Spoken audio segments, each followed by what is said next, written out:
Every morning night I pray, gotta make it out some way. Put a smile back on my mama's face, yeah. Give us your unbiased opinion. Uh-oh. We know you played with Tom Brady. Who's the greatest athlete of all time? Athlete. Any sport? Any sport, athlete. I'll say Michael Jordan. Okay, thank you. My guy. All right. Because that's how I feel. I love Tom. I love Tom, but Tom's a great. I think he's one of the greatest champions. I think it's kind of crazy because just in this city, the greatest champion of all time would be Bill Russell. right. I mean, just the amount of championships he's won. Like, I like Bill, but they had 8 teams back then, though. I don't care. You 11-time champion. Bill is a legend. And he had to beat Wilt Chamberlain. Right. And I would say this too. Even I watched some footage on Bill. A lot of them championships, they didn't expect them to win. Mm-hmm. And he won it. I'm like, yo. And during those times. Yeah, during those times. And you know, one thing about Bill Russell, like he's an advocate. Like, I respect Bill Russell like tremendously. You know what I'm saying? Because he did a lot of things, and especially at that time. I did a lot of research on him when I moved up here and started playing. Kind of understand the landscape of like Boston in general and like the history.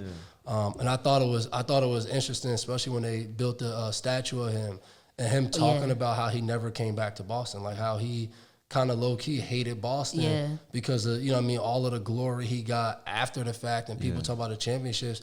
And he said people didn't talk about how I was treated. Because he probably was in Walton. Yeah. He was in Walton. But he wasn't in the city. You see where Reggie Lewis was at? Yeah, and then them sports fans that they go to them games, they don't really be living in the inner city. They live in, you know what I'm saying? And they're like fanatics. They're like out of their mind. And then, back in the day, though, for him in the 60s and stuff, like, you were black. You know what I mean? They might love what you do on the court, but as soon as you walk out, he said, that's still like that today. Yeah, but like that's those crazy. Hotels, he said, like, I couldn't stay in that hotel. Right. You let me know when they throw soda at you.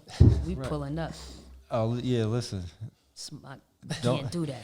Let's keep the leash on her. Right? She gonna have you in trouble. You know what I'm saying? Not because of that. They can't be doing that. Like, especially when you, for me, like, we talk all the time, you know, like, I don't care, it's a sports thing. Yeah, you for can't me, be when doing you that. have someone who, you know what I mean? Like, you're working or whatever, whether you're a football player or a hockey player or whatever.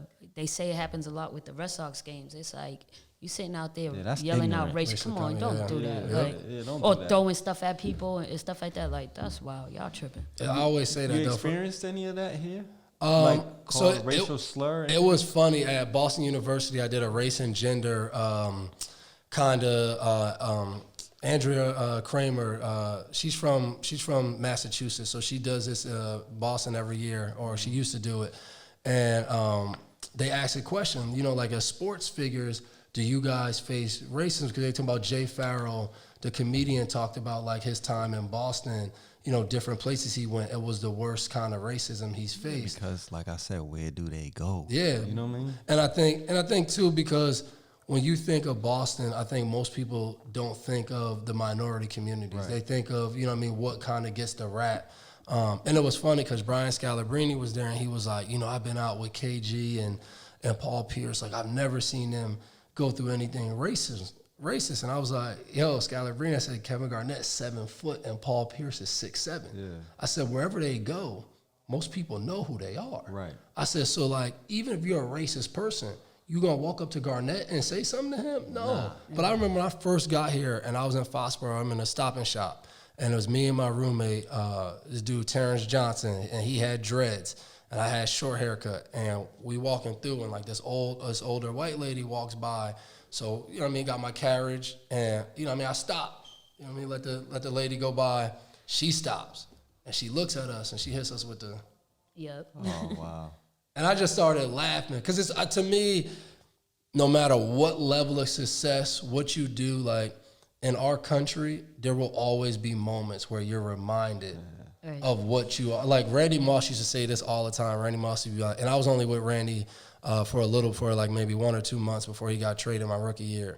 He used to be like, man, and this is before he fixed that West Virginia accent that he don't have on TV anymore. Yeah. He still got a little bit of a touch of it, but it ain't like it was. I'm like, oh, man. He said, man, when I retire, I'm going back. I'm going to Sweden or something where don't nobody care about my black hair. I'm going to just be black. And I used to die laughing because it's true. Like, I think celebrity and some kind of fame sometimes grant you what you like. You know what I mean? You look at O.J. Simpson's story. Like, I'm not black, I'm O.J., I'm the juice. And it's like, oh, are you? You know what I mean? That was crazy to me. He got black real quick during that You know trial. what I mean? Like, Look, that's the reality.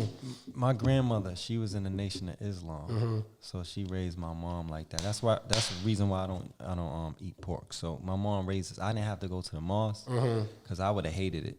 But I didn't eat pork. She raised us like that and stuff like that. My mom had to go, and all her siblings, they had to go to the mosque, and wear the thing, cover their hair and stuff like that. But I got pictures of my grandmother like with Farrakhan and stuff. She knows all these people, but those times is like crazy because it's kind of like the Bill Russell times, you know what I'm saying? Coming up in that time, my mom dealt with busing and stuff like this in the city.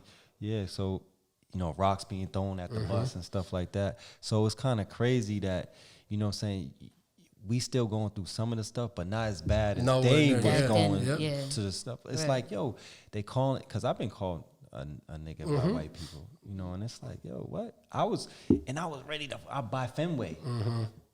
Oh man, me and my friend, we was ready to fight, but I'm like, you know what? We're not gonna win this. You're gonna get arrested. Mine because was like, we're going to jail, and they're gonna walk away. You know what I'm saying?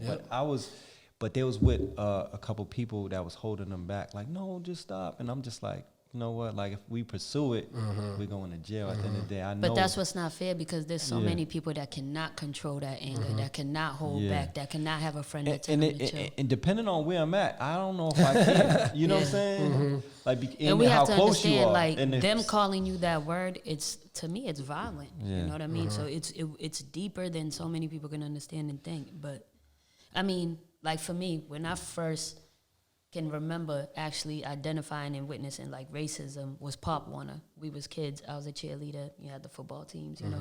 So we would go and play out Boston. At the time, we was the only Boston team, so it was the Boston Raiders. Yeah. And we'll go out and play. Then later on, Dorchester had the Dorchester Eagles. But then at the time, so every kid of color, every kid from the hood played for the Boston Raiders. And we was out in like Roxbury. Right. I think they might have been. Shout out to them. They was spanking shit. Raiders at the time, there was Roxbury Raiders. Then they went to Boston Raiders. Yeah. So because they got all these kids from the whole city. because it was all over the city. Yeah. So then it's like, so going to these towns like Weymouth and like Foxborough and all those towns, playing those kids, like, first of all, we would come on a team, like, even us, like, being little city kids. I remember, like, even our team, like, being intimidated because there was some big white kids, right? Yeah. So we was like, damn, but, like, our kids was faster. Like, we had the hood babies. Like, they backflips. It was cool. Like, we won. Like, we was spanking things. It was great, us as cheerleaders. But you're not at the end of the game. I didn't know you was a cheerleader. Definitely. I got the I got to pictures post to your show picture online. Yeah, for like, sure. Hold on, like, but all through, I think. You was a tomboy. Nah, but I was a cheerleader. Definitely with me and Sky. Definitely. Yeah. Yep. Then we went to playing ball. Which Sky? The police officer? Yep. Yeah, we was captains together at the Raiders. But anyway, so going back, and I remember even me and Sky, like, we were like tough little girls. So it was like, what? Yeah. But when we would line up in good game, after the game, whatever, and they call you names. Nah, they didn't call us names. Like, you'll put your hand out and dap them up, and the cheerleaders will go after the football players. Then I would always notice, because obviously they'll do it to the football players first. They would like put their sleeve down and not want to touch you. How you know that? You experienced it? I mean, like the realest experience of racism I went to, I think we were like 11 years old, and me and my brother was at a park, and we were playing 2-on-2 basketball. And like I said, me and my brother were both quick, fast, so we were playing against two white kids, and like, I think we beat them like 11-1 or something. Yeah. And they was like, man, you monkeys, and like, you know what I mean? And like you just said, you get hot. And then you know what? We was like, you know what? Check the ball up. Didn't let them score. Right. And like, that's when you kind of, but I think that's why I always think it's important for parents to tell kids like what that looks like, that like, you're going to go places that people won't know you, and just because of your skin color, they're going to call you name. Like, I think you have, and like my mom used to do that. Like, even yesterday, it's February, like I watched a video with my kids about Martin Luther King. They're 4 and 3.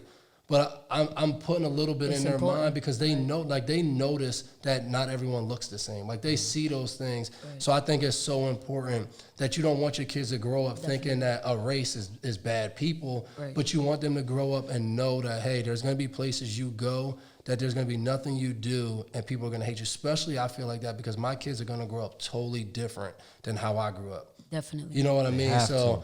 I'm navigating something that I'm not used to. Right. You know what I mean? Like my wife buys stuff for Christmas and stuff, and I'm like, "Yo, you buying too much stuff? Like they got to," because I'm That's always me. like, that's how I think. You know what I mean? Because I know how I grew up, and I know like when you don't have a lot, you value it, and then it teaches you that when you get something of your own or that you value. You know what I mean? So I'm trying to learn how to raise my kids from a perspective and a way of life that's foreign to me. So it's something that me and my brother always talk about. That's me. I'm buying, like, I can't go Christmas shopping. I'm buying too much stuff.